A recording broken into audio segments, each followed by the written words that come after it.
Perhaps this morning's session will be a difficult act to top. I'm not sure.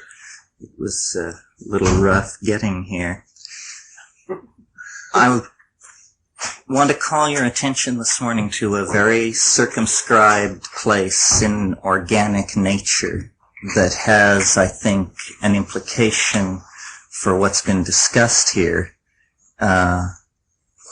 Not in the general sense of some of the theories that we've heard, but in the more particular and experiential sense. And that area is a family of hallucinogenic drugs that have not been mentioned particularly, which are the tryptophan-derived hallucinogens, dimethyltryptamine, psilocybin, and a hybrid drug, which is an aboriginal drug used in the rainforests of South America called ayahuasca, which is dimethyltryptamine but made orally active by being taken in the presence of a monoamine oxidase inhibitor.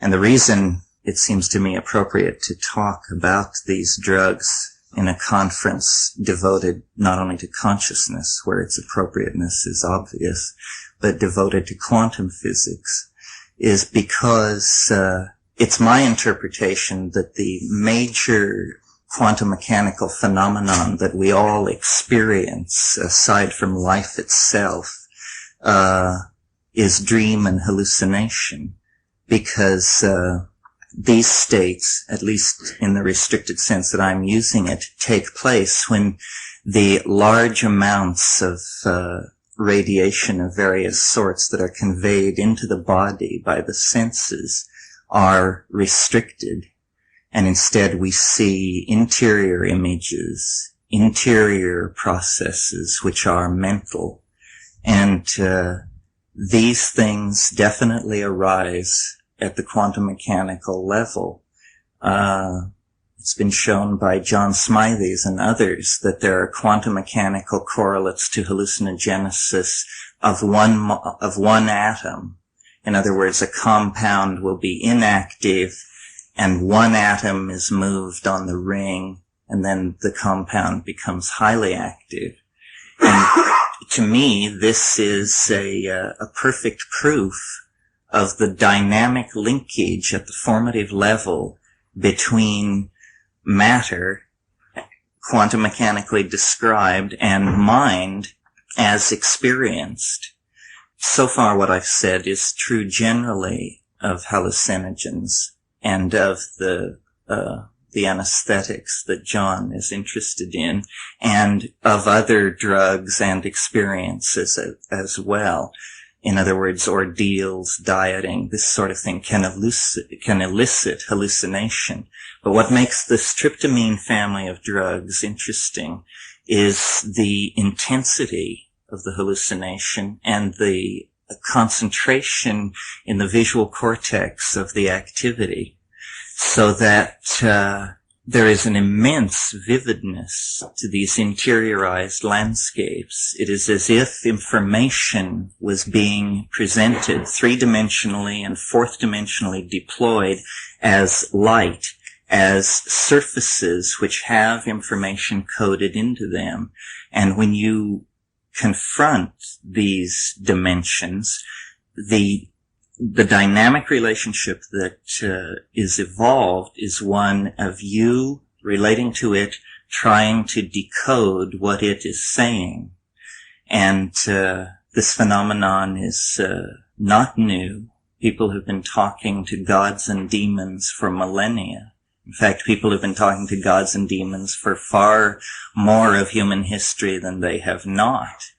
It is only the conceit of post-industrial societies, science and technology, that allows us to even propound some of the questions that we take to be so important.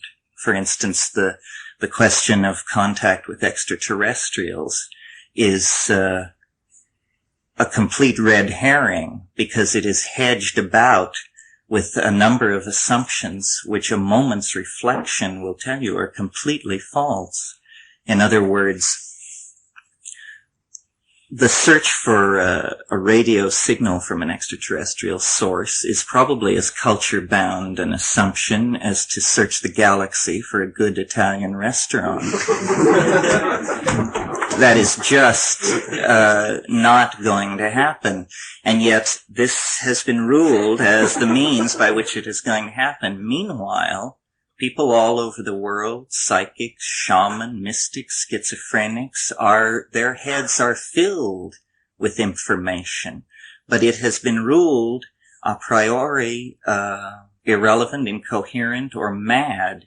Only that which is consensually validated through these certain instrumentalities will be accepted as a signal. The other problem is that we are actually so inundated by these signals from these other dimensions that there is a great deal of noise in the circuit. This is what I would say to John if he were here, that it is no great accomplishment to hear a voice in the head. The accomplishment is to make sure that it's telling you the truth. Because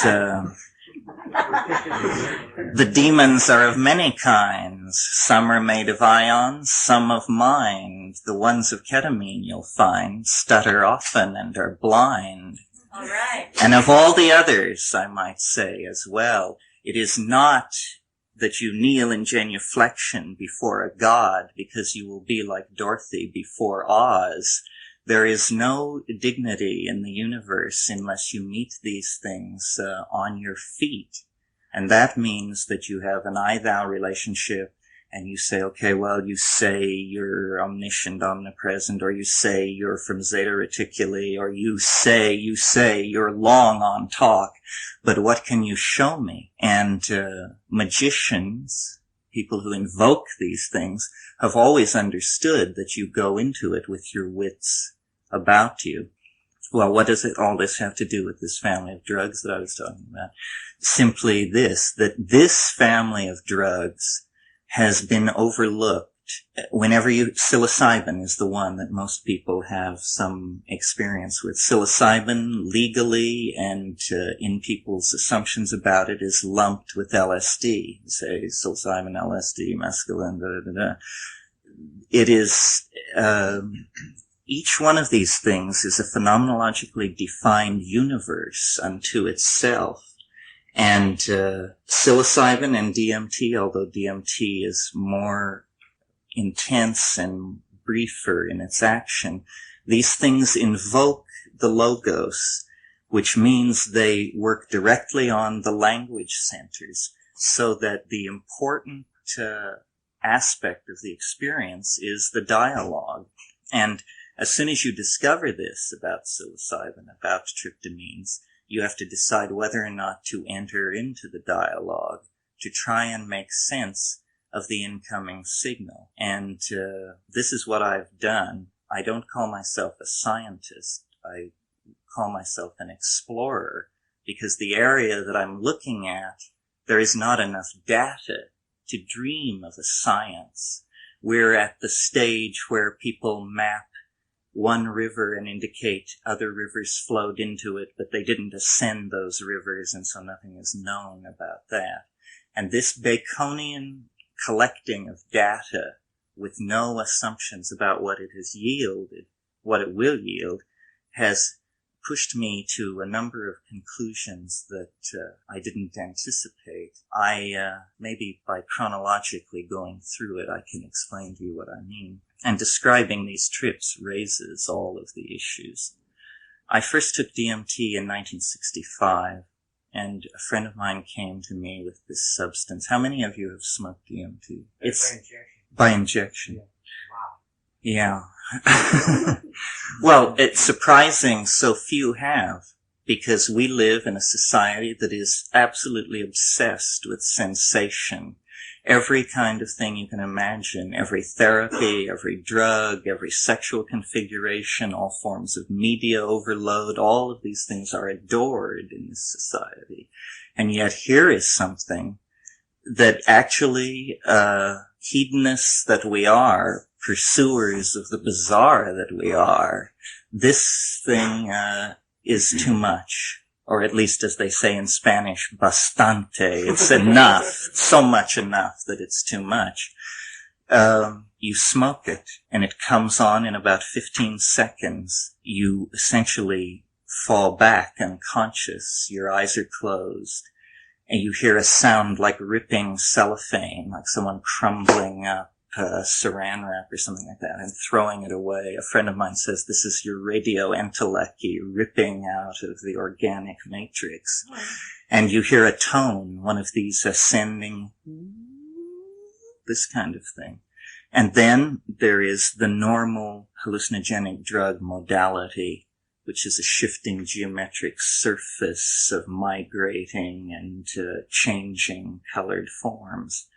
And then you come up against this. It's like well, there must be some analogy at the site of activity. All the bond sites are being occupied, and you're actually seeing the state begin to come into being over a period of about 30 seconds. And then you are in a place which is, well, I haven't taken all drugs. I think if someone tells you they've taken every drug, you know they're confessing they're a dilettante. It's much better to lean hard on a few. But I've taken most of the ones that would reflect or give a measure against this experience. And you find yourself in a space. It has a feeling of being underground or somehow insulated and domed. It's what in Finnegan's Wake is called the Merry-Go-Round, from the German word Raum for space. And the room is going around. And in that space, you feel, and Amit brushed this morning, you feel like a child. You feel that you have come out somewhere in eternity. And it always reminds me of the 53rd fragment of Heraclitus, which is the aeon is a child at play with colored balls. And you not only become the aeon at play with colored balls, but there are entities which are, in my book, The Invisible Landscape, I describe them as self-transforming machine elves. And this is sort of what they are. They're dynamically contorting topological modules that are somehow distinct from the surrounding background, which is itself undergoing this continuous transformation. I always think of the scene in The Wizard of Oz after the house knocks the witch down and she's in Munchkinland, and the head of the Munchkins comes with a scroll, and they all have very squeaky voices, and they sing a little song about, "You are absolutely and completely dead," and they're marching around her. So the Munchkins come, these hyperdimensional machine elf entities, and they bathe you in love, which is spelled L-U-V. It's a kind of, well, it's not erotic and it's not heartful, but it sure feels good. And what they are saying is, don't be alarmed, remember, and do what we are doing. Now, one of the interesting characteristics of DMT, and another reason that I would prefer it over something like ketamine, with ketamine, you are not afraid. You go unafraid. I think one of the interesting things about judging a drug is to see how eager people are to do it the second time.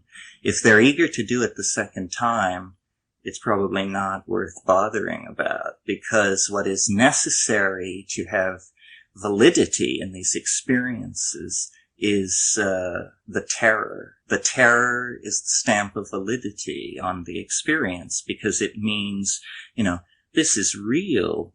We are in the balance, and in these states with these tryptamine drugs, we read the literature, we know what the maximum doses are, the LD50, this and that. But so great is one's faith in mind that when you are out there, you know that the rules of pharmacology do not really apply, and that control of existence on the plane is a matter of decision and luck and the roll of the dice. With ketamine, you don't get this. So they are reassuring these little entities and saying, don't worry, do this, look at this. Meanwhile, you are completely there. Your ego is intact. Your fear reflexes are intact. You are not fuzzed out at all. And consequently, your reaction is this.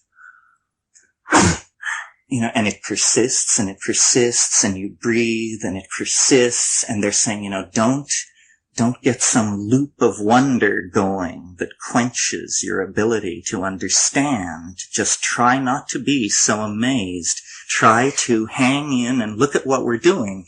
And what they're doing is emitting sounds like music, like language. And these sounds pass, as Philo-Judaeus said that the Logos would when it became perfect, pass from being heard without ever going over a quantized moment of distinction into things beheld. And so what you hear and behold a language of alien meaning, which is taking place right in front of you, and it is conveying alien information which cannot be Englished. Now, being a monkey, there is a kind of cognitive dissonance that is set up in your hind brain when you encounter an unenglishable object, because you try to pour mind over it and it just sheds it like water off a duck's back. And then you try again and you are looking at it, and this cognitive dissonance, this wow or flutter that is building off this object, causes wonder or awe at the brink of terror. So you have to keep controlling that. And the way to control it is to do what they're telling you to do, which is do what we are doing. And then you begin to experiment with your voice. And a phenomenon is possible. And by the way, I give this lecture in this way to invite the attention of experimentalists, whether they be shaman or laboratory people or tank people or whatever, because I'm telling you, there's something going on in this, with these drugs that is, not part of the normal spectrum of hallucinogenic drug experience as it's, known to be. So you begin, this glossolalia-like phenomenon. Although it isn't classical glossolalia, which has been studied. In classical glossolalia, pools of saliva 18 inches across have been measured on the floors of these South American churches after these, where people have been kneeling. And people always ask, after the glossolalia has happened, they turn to the people next to them and say, did I do it? Did I do it? Did I speak in tongues? This isn't like that. This is simply a brain state which allows either the assembly language, which lies behind language, or a primal language of the sort that Robert Graves was talking about in The White Goddess, or a Kabbalistic language of the sort that is described in the Zohar, a primitive, primal, proto-Ursprach that comes out of you, and you discover you can make the extraterrestrial objects, the feeling-toned, meaning-toned, three-dimensional, rotating complexes of light and color and transformation. And you feel like a child, and you are playing with colored balls. You have become the Aeon. So this happened to me 20 seconds after I did this drug on this day in 1965. And I was appalled. I mean, I thought that I had my ontological categories intact, and I had taken LSD, and it was all going forward. And this thing came upon me like a bolt from the blue, and I came down, and I said it many times while I was coming down, I cannot believe it. This is impossible. This is completely impossible. Because it was not, that I was kneeling at the feet of some rishi or roshi or geisha or one of those guys. It was not that there was a declension of gnosis. It was that, friends, right here and now, one quanta away, there is raging a universe of active intelligence that is transhuman, hyperdimensional, and extremely alien. The God that John Lilly talks to, that they play these games with about moral values and setting the constraints of the universe, is not like this God at all. The chief thing about the God of Tryptamine, if we can use that, I call it the Logos. That's what I think it is. And I make no judgments about it. I constantly engage it in dialogue, saying, well, what are you? Are you some kind of diffuse consciousness which is in the ecosystem of the earth? Are you, and the problem with it is that it is just full of answers to these questions. It's the true history of the galaxy over the last 4.5 billion years is trivial to it.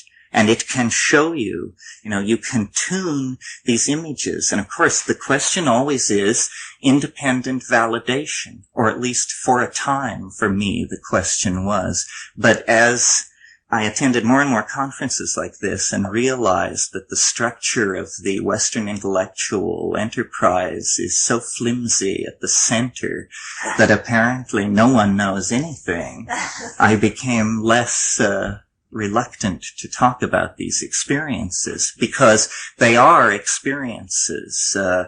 They are primary datum for being.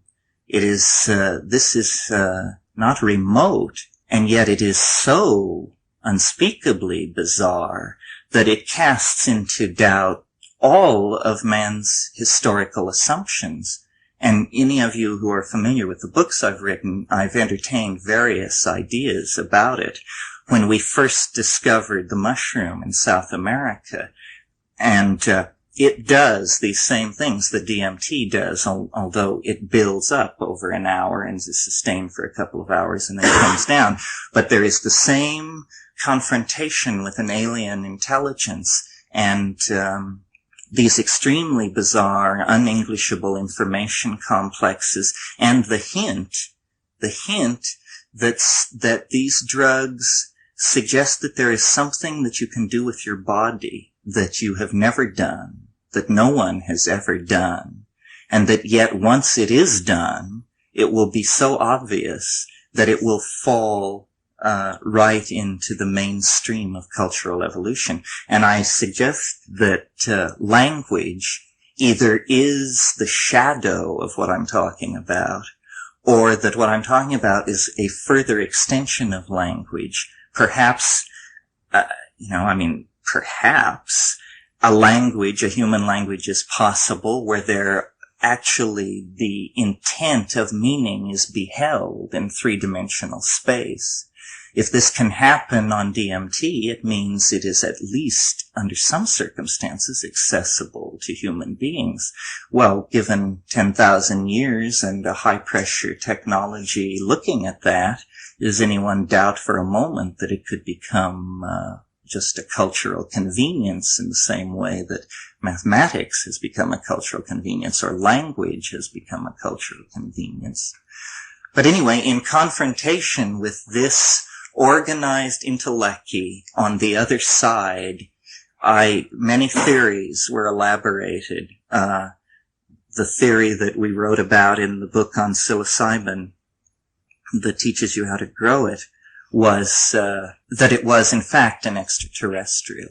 That in fact the physical body of the mushroom was the flesh of a species that did not evolve on Earth.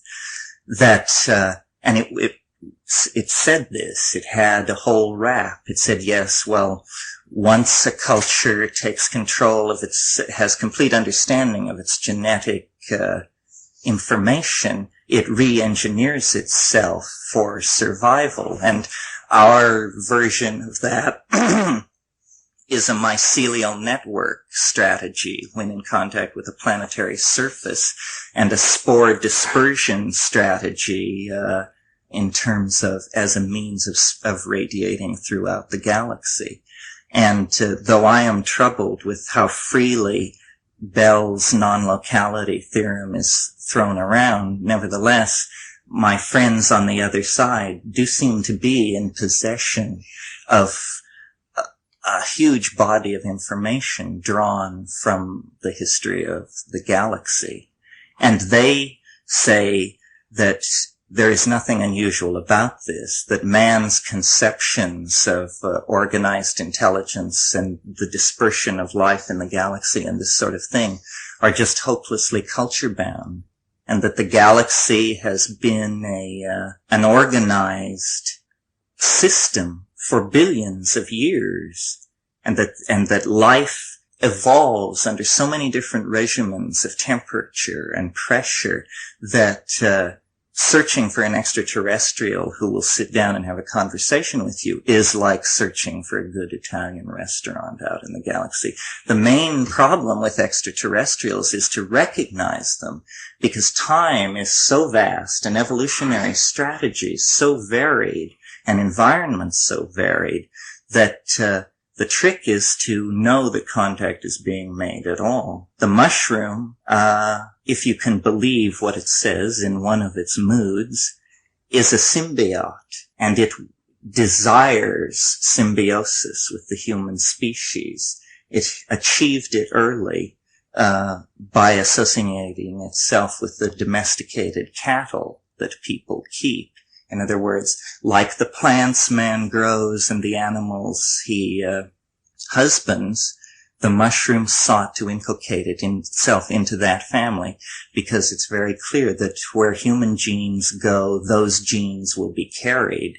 It's the old develop burrs so you can attach yourself to the fur of an animal and it will carry you with it wherever it goes. The mushroom, by being domesticated by human beings, has become a part of the human family. But this is all just beginning.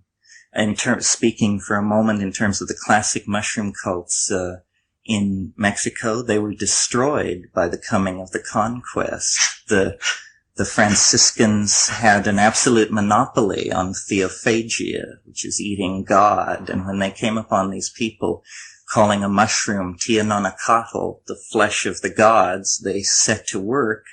The Inquisition were able to push this thing into the mountains of Oaxaca so that it only survived in a few villages until Valentina and Gordon Wasson went in the 1950s and found it there.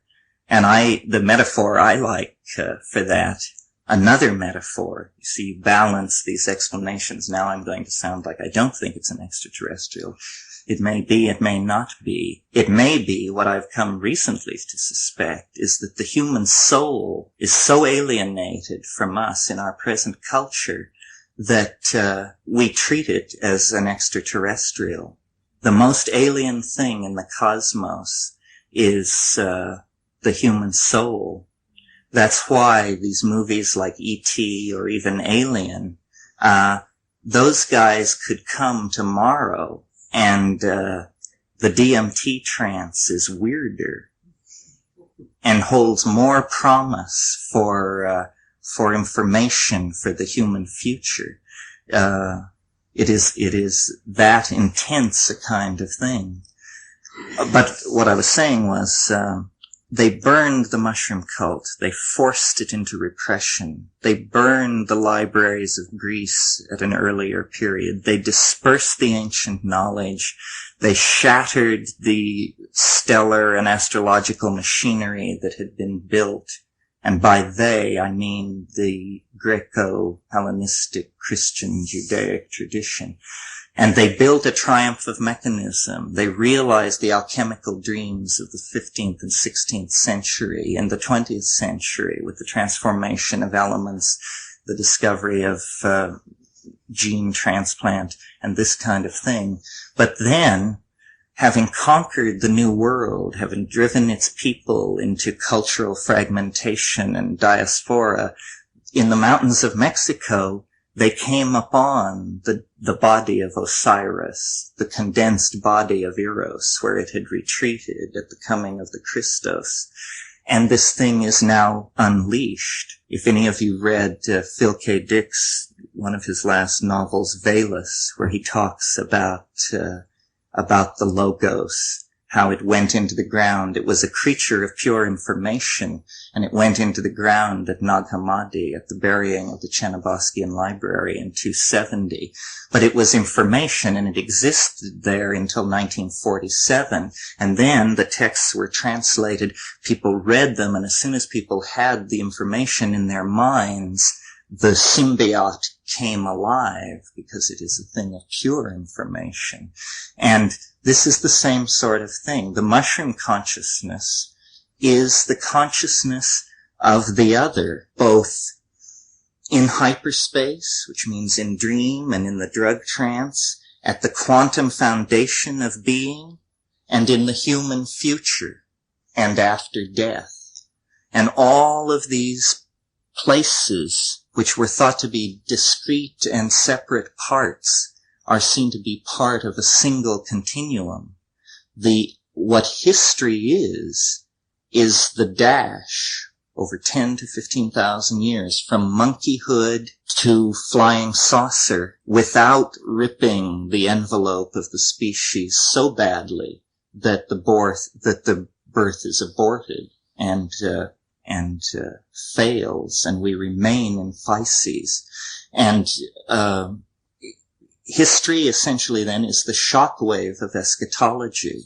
Something is at the end of time, and it is casting an enormous shadow over human becoming, and it is drawing all human becoming toward it, so that all the wars of history, the philosophies, the rapes, the pillaging, the migrations, the cities, the civilizations, all of this is occupying a microsecond of geological, planetary, and galactic time as the monkeys react to the symbiote which is in the environment, which is feeding the information from the true about the historical situation in the galaxy.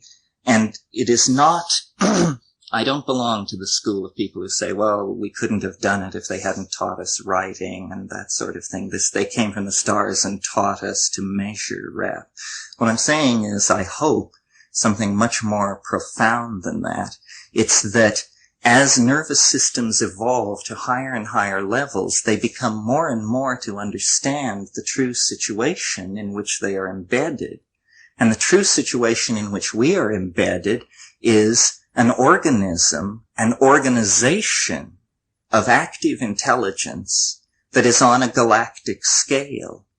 And science may be culture-bound, mathematics may be culture-bound. People can argue about these things, but no one knows, because we have never dealt with an alien mathematics or an alien culture, except in this limited area that is ruled out of bounds by the guardians of the truth. In other words, shamanic experience, drug experience, this is ruled out of bounds, and it is because it is the source of novelty, the cutting edge of the ingression of the novel into the plenum of being is happening there. I mean, think about it for a moment. If the human mind does not loom large in the history, in the coming history of the human race, then what is to become of us?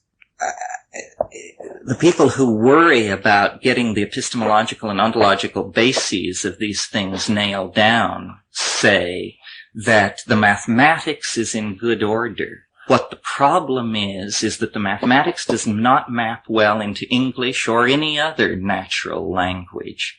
And so people have violent disagreements in English when they are completely in agreement over the mathematical foundation of it. So I am saying we are at the beginning of human thought. This is the birth crisis of intelligence.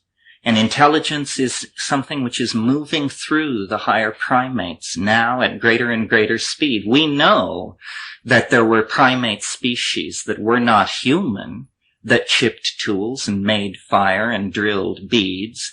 So the question, are we unique? It has already been answered by the physical anthropologists. There have been other intelligent monkeys walking this planet.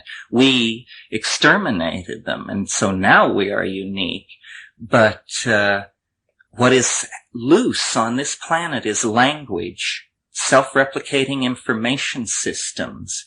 It may be a further rarefication or a further hypostatization of what is happening in DNA. In other words, learning, coding, templating, recoding, testing, retesting, recoding. It may be, and the immune system does that too, it may be an extension of that, or it may be a quality of an entirely different order. But whatever it is in the monkeys now, and moving through them, and moving out their hands, and into the techne with which we have surrounded ourselves. The end state that this pushes toward, and the tryptamine state, seems to me to be, in that sense, transtemporal. It is an anticipation of the future. It's as though Plato's metaphor were true. Plato said, "Time is the moving image of eternity." The tryptamine state is as though you step out of the moving image and into eternity, into the nunc stans, the standing now, the standing waveform of Thomas Aquinas, and in the modern parlance of holographic transforms. And in that state, then, all of human history is seen to lead toward this culminating moment. And I take the acceleration that we see in the processes around us, the fact that fire 50,000 years ago or whatever it was, language 35,000, whatever, then measurement 5,000, then Galileo 400, then Heisenberg. What is obviously happening is that everything is being drawn together. The description our physicists are giving us of the universe, which is that it lasted billions of years, will last billions of years, is a dualistic conception, an inductive projection that is very unsophisticated when it comes to the nature of consciousness and language. What Ahmet has gotten at in this conference, that consciousness collapses the state vector and causes the stuff to undergo what Whitehead called the formality of actually occurring, is the beginning of the understanding of the centrality of man. We have been on a decentralizing bender for 500 years, saying that, no, the earth is not the center of the universe, man is not the beloved of God, moving ourselves out toward the edge of the galaxy. The fact is that the densest organizational material in the universe is the human cortex. Okay. And the densest and richest experience in the universe is the experience you're having right now. Everything in the cosmos should be constellated outward from the perceiving self. That is the primary datum. And the perceiving self, under the influence of these drugs, gives information that is totally at variance with the models that we inherit in this society. So what I'm saying is, first of all, that this dimension exists. Second of all, on one level, it ain't no big deal. People have been into this for millennia. It's just that we are so grotesquely alienated and taken out of what life is about that to us it comes as a revelation. Because the closest we can get to it is to try and feel in some dilettantesque mode the power of myth or something, and it's this grasping after and it's very over-intellectualized sort of process. Well, I see it's noon. They say if you don't strike oil in half an hour, you should stop boring. Let me see if there's anything to sum up about this. I think you struck it in half a minute. Whoa. The two things that I want to leave you with is, first of all, always in these kind of discussions where you present yourself as an explorer, not a scientist, yada yada, it's always that testimonials are what's being given. I do not believe that I am unique, because if I believed that I were unique, none of my conclusions would have any meaning, because they would be of worth only to me. So everything I've described this morning has got to be more or less a part of the human condition. Meaning, of course, maybe I have some facility for it, maybe somebody else. It's very difficult to achieve, but it is part of the human condition.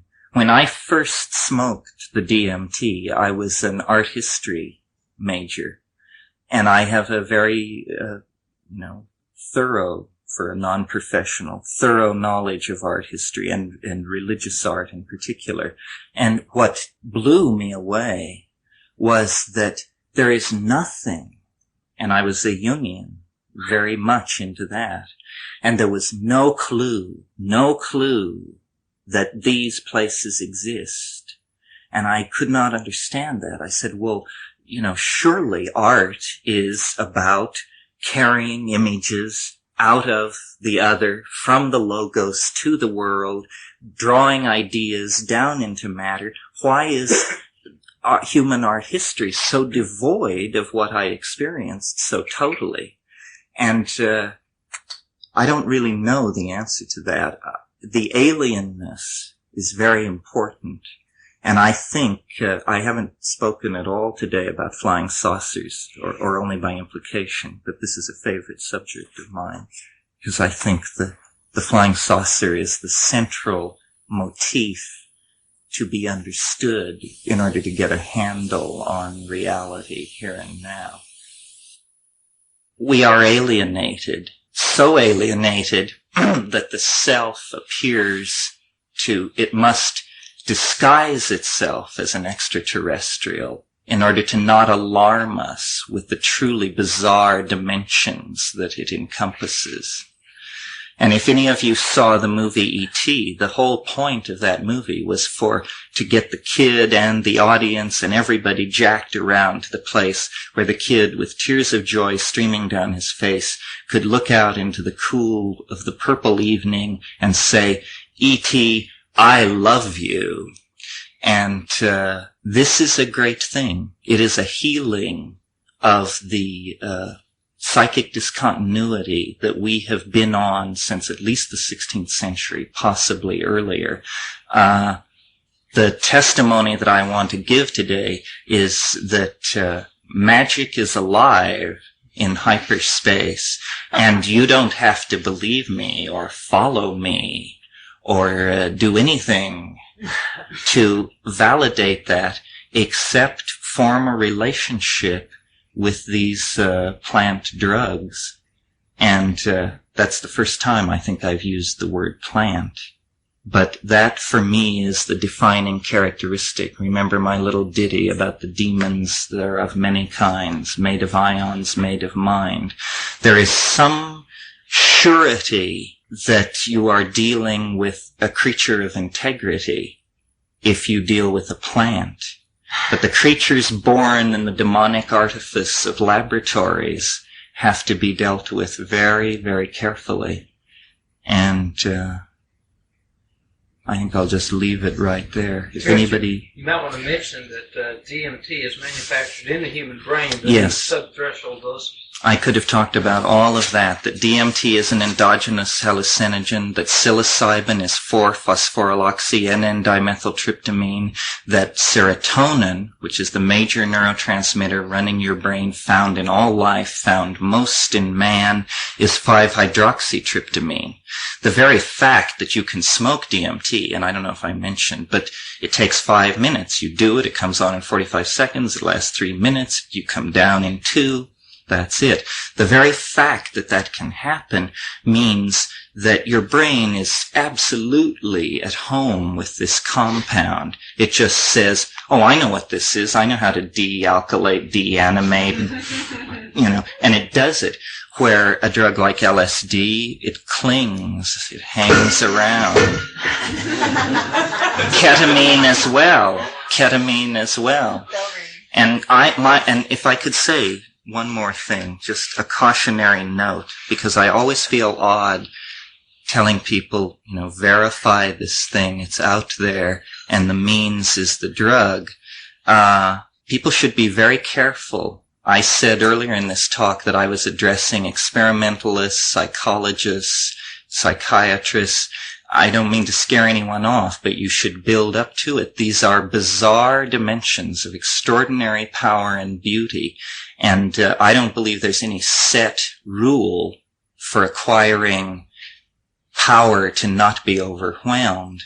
But I think moving carefully, reflecting a great deal, always trying to map it back on the history of the race and the philosophical and religious accomplishments of the species. This should always be done. If John were here, I would get a debate going with him. All drugs are dangerous. All drugs, at sufficient doses or repeated over a sufficient amount of time, there are risks. The possibility of kindling epileptic effects is well known in ketamine. There's a stack of literature on that. If anybody is intending to do ketamine who hasn't done it, the first place you go when you're going to take a new drug is the library. Read through, all this stuff. Terence, can I ask you a couple of questions? Sure. Most intriguing to me. Well, one comment. There is in the Oriental art history some, if not a tremendous amount of information of these demonic aspects, both from experimenting with drugs, which are very common in religious sects all over India, China, all of these ancient countries. Drugs were always used. Plant drugs, of course. They didn't have laboratory. They actually did, some too. But in the Zen traditions also, there is the unmistakable evidence of encountering these demons. And they are talked about in various ways. In the enlightenment experience of the Buddha, it was the confronting the Mara, the god of death, which sounds very similar to the terror experience that you talk about. In retrospective, we are beginning to understand that all of these experiences must occur because something similar happened in the religious experience and this drug experience. In fact, these drug experiences have been extremely valuable in telling us about many of the other experiences that we find in the esoteric literature. The comment that interested me most is that you said that the terror in the drug experience is very essential, and it is better to use the aspect of terror as knowing that you are into the real thing than drugs which give into these pleasure trips, where you are never sure. And what is your question? That is the question. Could you elucidate this a little bit? Why do you think that way? Talk about the terror. Or talk about the terror, and also why do you think that drugs which do otherwise? I'm not saying that there's something intrinsically good about terror. I'm saying that granted the situation, if you are not terrified, then you must be somewhat in contact with the full dynamics of the situation. To not be terrified means either you're a fool or you have taken a drug which paralyzes the ability to be terrified. I have nothing against hedonic experience, and I certainly bring something out of it. But it must move your heart, and it will not move your heart unless it deals with the issues of life and death. And if it deals with the issues of life and death, it will move you to fear. It will also move you to tears. It will also move you to laughter. But these places are profoundly strange and alien. And I agree with you and I disagree with you about the art thing. I mean, I've been to Khajuraho and I've been to Bhubaneswar, and I'm fairly familiar with that art, collected tonkas, all these things. And I did see similarities in my LSD experiences. In fact, it was LSD experiences that drove me to collect Vajrayanist art. But what amazed me was the total absence of the motifs of DMT. It is not there. It is not there in the funerary art of Egypt. It is,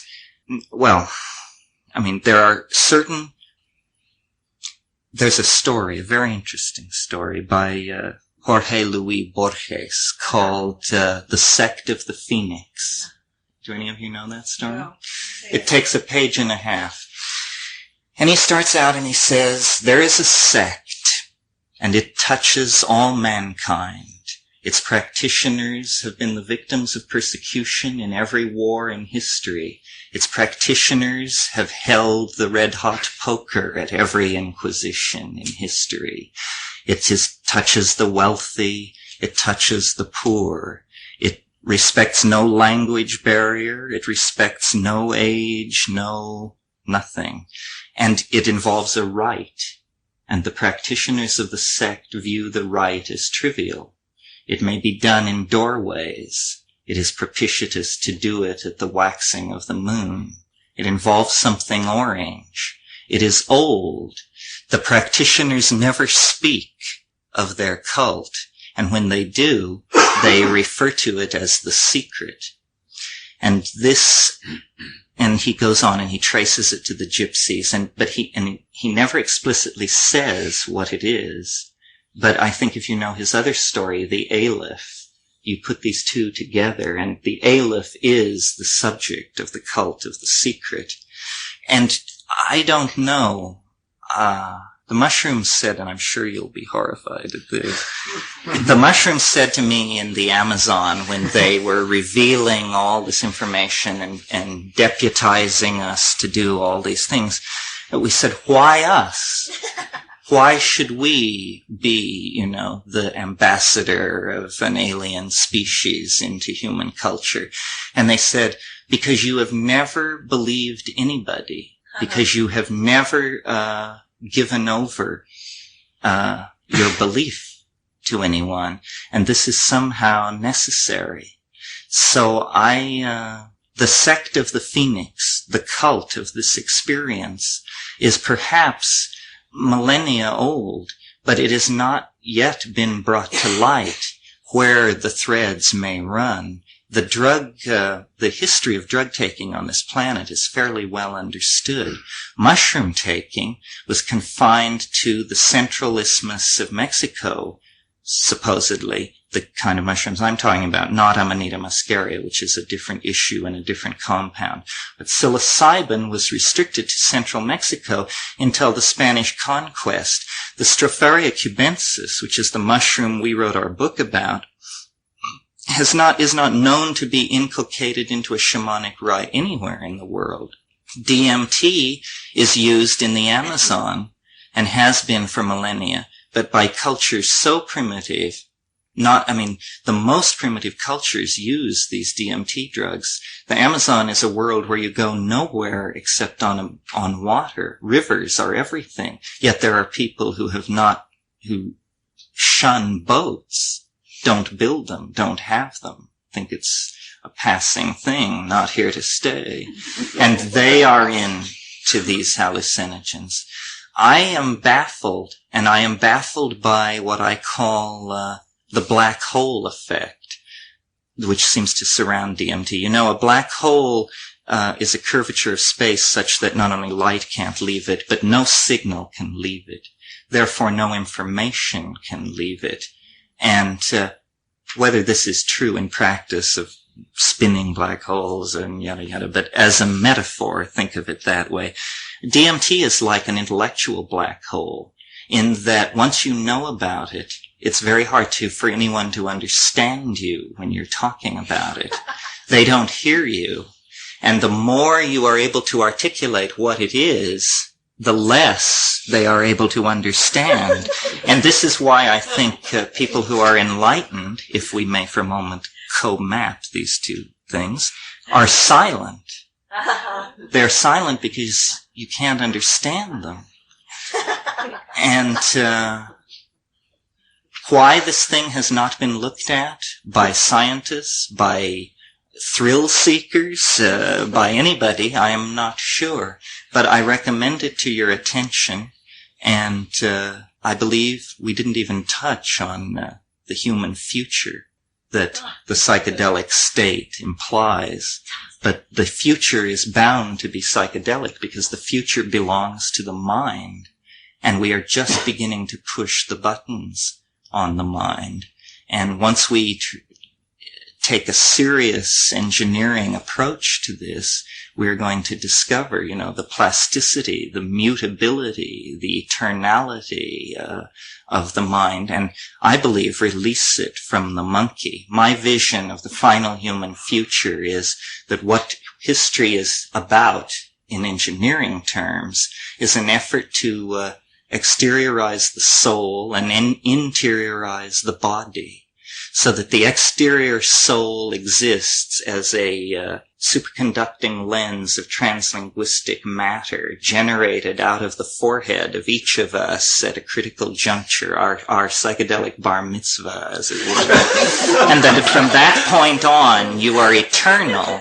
And somewhere in the solid state matrix of the translinguistic lens that you have become, your body image exists as a holographic wave transform, and you are at play in the fields of the Lord. You live in Elysium, Versailles in the morning, and so that's it. That's it.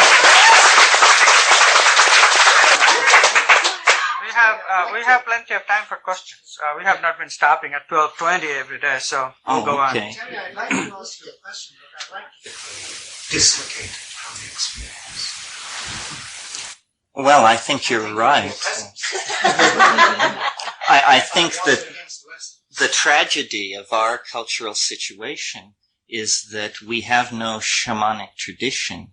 Shamanism is primarily techniques, not ritual. It is a set of techniques that work, that have been worked out over millennia, and that make it possible, perhaps not for everyone, to explore these areas, but for people of predilection. And there is also a method of noticing people of predilection and then taking them through it. But I agree with you. I feel very lucky because I've weathered some terrific storms and capsizings out there on the dark ocean of mind.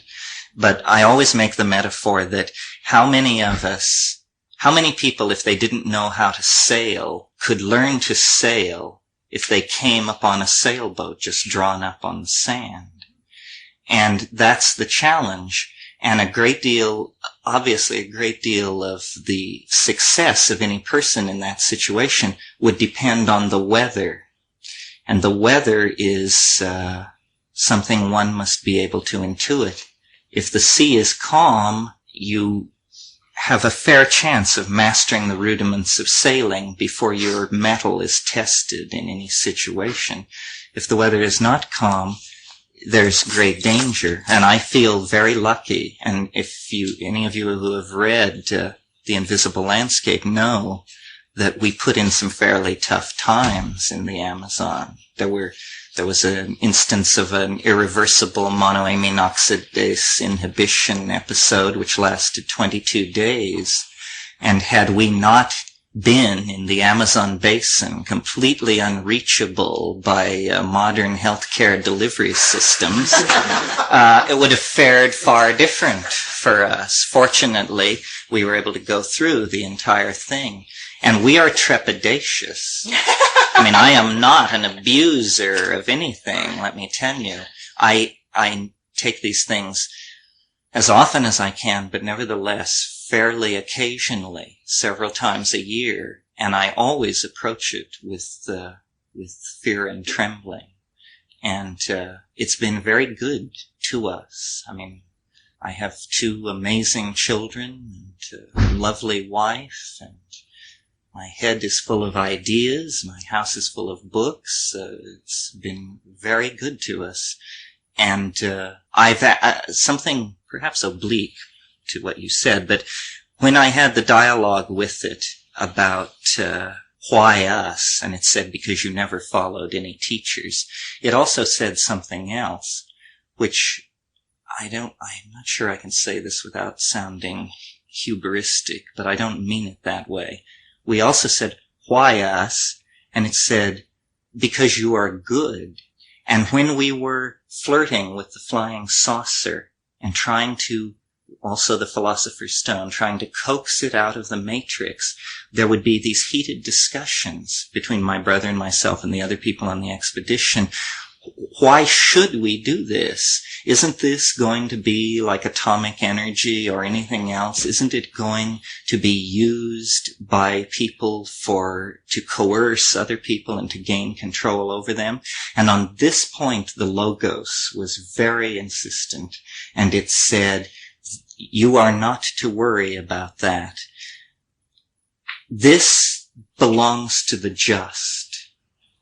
And no one can lay a finger on it unless their heart is pure.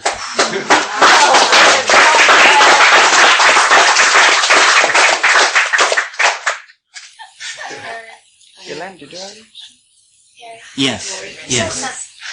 Yes. You said something about predilections. You could recognize the predilection for being able to do this. Well, In societies where shamanism is a going institution, the predilections are fairly easy to state. Oddness, uniqueness in an individual.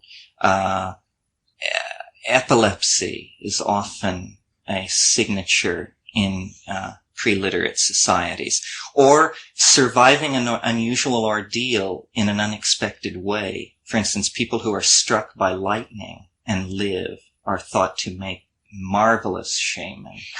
And people who nearly die of a disease and fight their way back after weeks and weeks in an indeterminate zone, they are thought to have, it's about strength of soul. And so there must be some sign of strength of soul or of hypersensitivity to these places. In traveling around the world and dealing with shaman, what I find as the distinguishing characteristic is an extraordinary centeredness, and also invariably the shaman is an intellectual. He is also invariably alienated from his own society. So when you go into these Amazon villages and you're surrounded by tittering women with babes at each breast and all that, and all the people just think you're very odd with all your gear, huge, sweating, pouring pheromones into their living space. And they just think of you as people from outer space. The shaman sees exactly who you are. And he says, oh, here's somebody to have a conversation with. These people are into the same thing. And whenever you gain the confidence of a shaman, the anthropological literature always presents them as embedded in a tradition and, the whole sociological reductionist rap about shaman. But when you get to know them, they are always very sophisticated about what they are doing.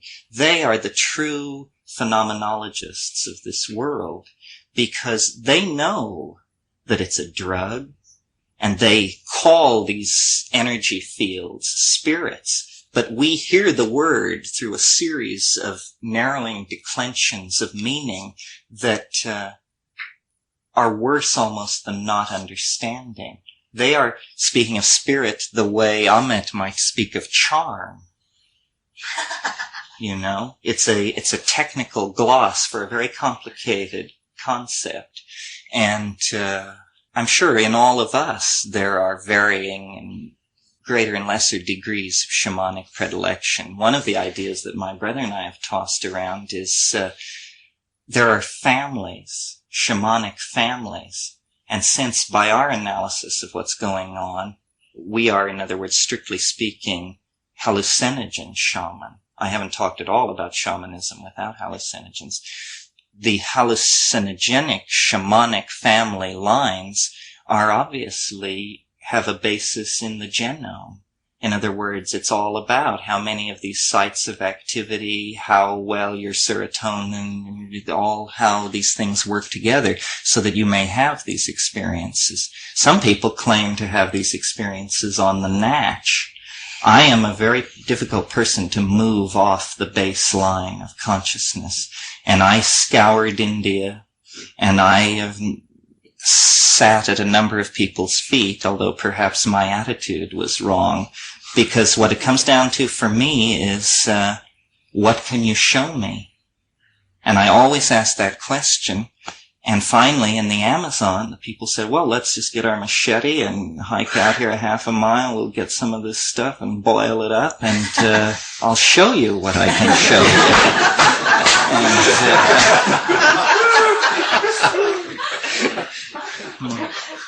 Okay, I have epilepsy. Uh-huh. I'd like to know what happens to us epileptic. You know, it's nice to be told we're special, but what is it? Where is it in the brain that we can do something? You mean do something to manage it, or do something to take advantage of it? You know, I heard so much when I have it, and sometimes it's like such energy that people close to me cannot stand it, you know, Well, there are many things to be said about this. First of all, you have to realize a person in these pre-literate shamanic societies that I'm talking about who had serious epilepsy would probably not make it. In other words, drug intervention, I am assuming, I'm no expert on epilepsy. Drug intervention is necessary in serious cases of grand mal epilepsy because nothing else is known to do for it. People die in these societies that I'm talking about all the time for all kinds of reasons. Death is really much more among them than it is in our society. Those who have epilepsy, who don't die, are brought to the attention of the shaman and trained in breathing and drugs and other things. And the fact is, we don't really know all of what goes on. These secret information systems have not been well studied. Then the person performs this function. But shamanism is not, in these traditional societies, a terribly pleasant office. You are not normally allowed to have any political power because you're sacred. You always sit at the headman's side in the council meetings. But after the council meeting, your hut is at the edge of the village. You are peripheral to society's goings-on in every sense of the word, and you are only called on in crisis. And the crisis can be someone is dying or ill, there's a psychological difficulty, a marital quarrel, or someone has stolen something, or weather must be predicted, and you perform these functions. We are not that society. So when I explore these drugs and when I try to call their attention to, call people's attention to them, it is as a phenomenon. I don't know what we can do with it. I have a feeling that we can do a great deal with it, but the mindset that I always take to it is simply exploratory. Baconian, mapping and gathering facts. I have migraines. There's one school of thought on migraines which holds that these are slow epileptic releases. There are similarities between epilepsy and migraine. And so speaking from migraine, there is what are called scatomata, which are traveling hallucinations of scintillating light that move across your field of vision. And intense physical pain accompanies these things.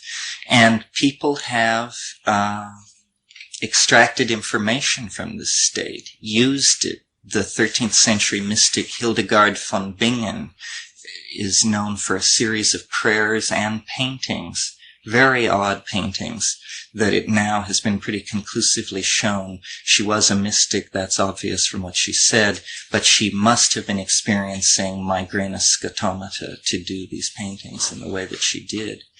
I don't have any answer for you. All I can say is,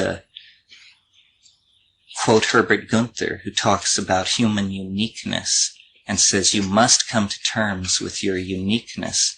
A lot of the talk that has gone on in this conference has been, as I said before, about general model building that seemed to me terrifically naive about the role of language and being as the primary fact of experience. In other words, what good is a theory of how the universe works if it's a series of tensor equations that even when you understand them perfectly, nowhere come tangential to your experience? It's like you're creating an explanation for whom?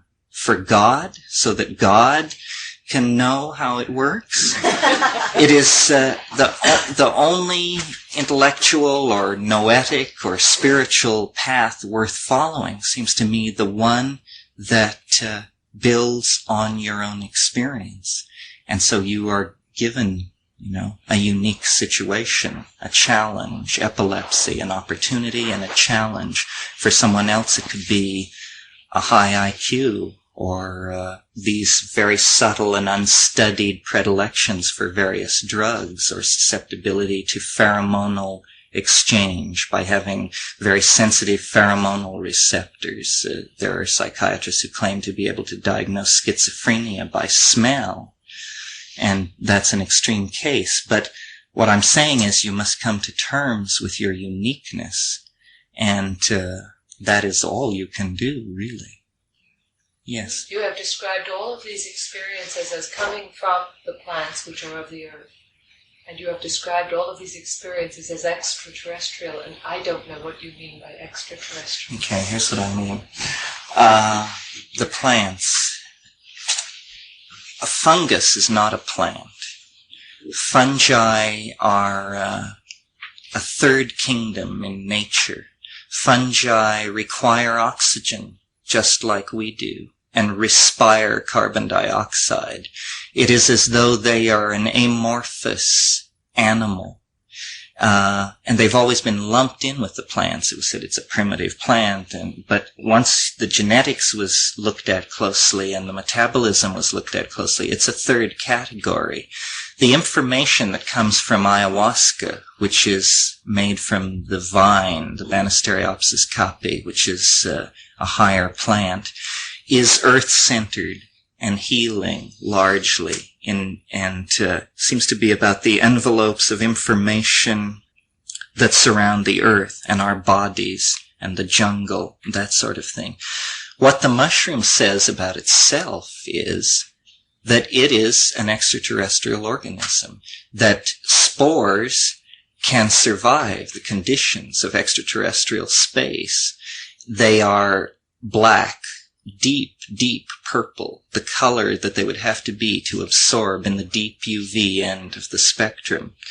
The casing of a spore is one of the hardest substances, it is the hardest organic substance known.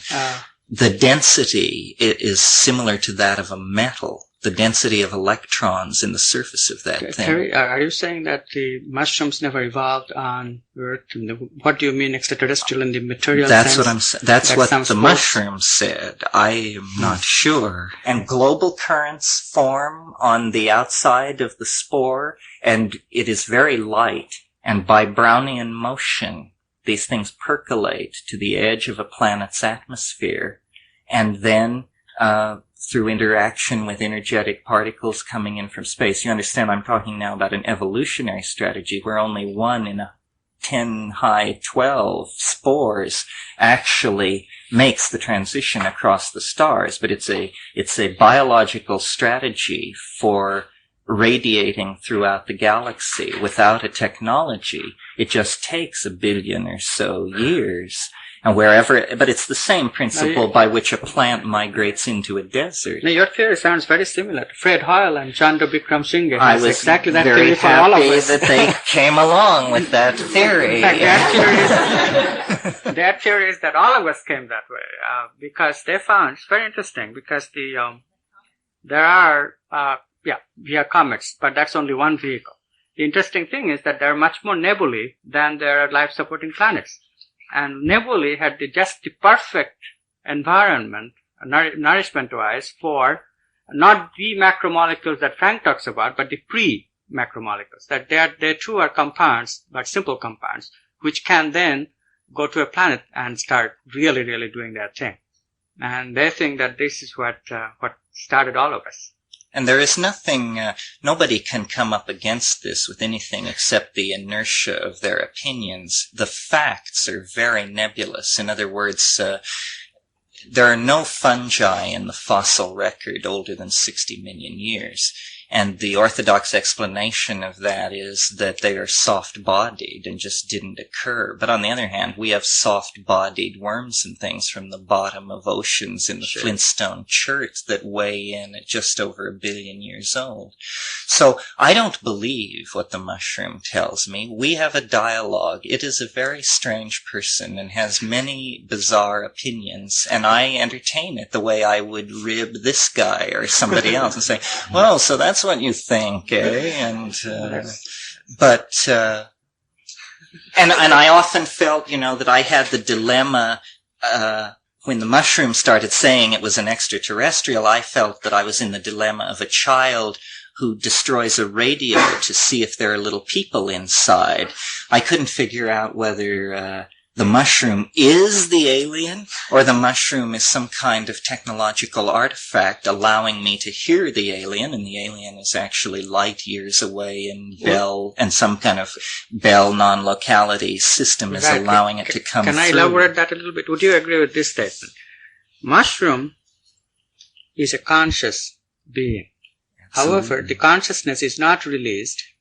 It's a latent virtual kind of consciousness. It's not released until we become directly connected to it in a state of the brain where we are into the unit of consciousness. That's what it says. It says, I require the nervous system of a mammal. Do you have one handy?